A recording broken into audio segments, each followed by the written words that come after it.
बिस्मिल्लाहिर्रहमानिर्रहीम।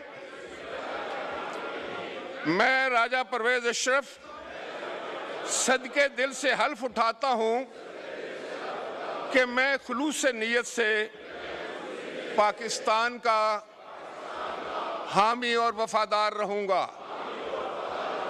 कि बहैसियत रुकन कौमी असम्बली मैं अपने फ़राइज़ मनसबी, ईमानदारी, अपनी इंतहाई सलाहियत और वफादारी के साथ इस्लामी जमहूरिया पाकिस्तान के आइन और कानून और असम्बली के क़वाइद के मुताबिक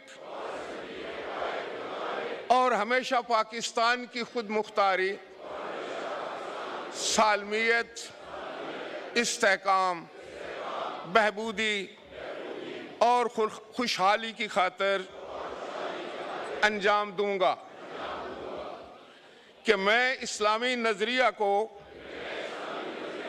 बरकरार रखने के लिए कोशां रहूंगा जो क़याम पाकिस्तान की बुनियाद है,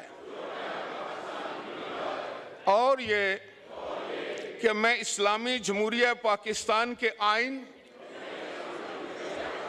को बरकरार रखूंगा और उसके तहफ़्फ़ुज़ और दफ़ा करूंगा। अल्लाह तबारक व तआला से दुआ है कि वो मेरी मदद और रहनुमाई फरमाए। आमीन।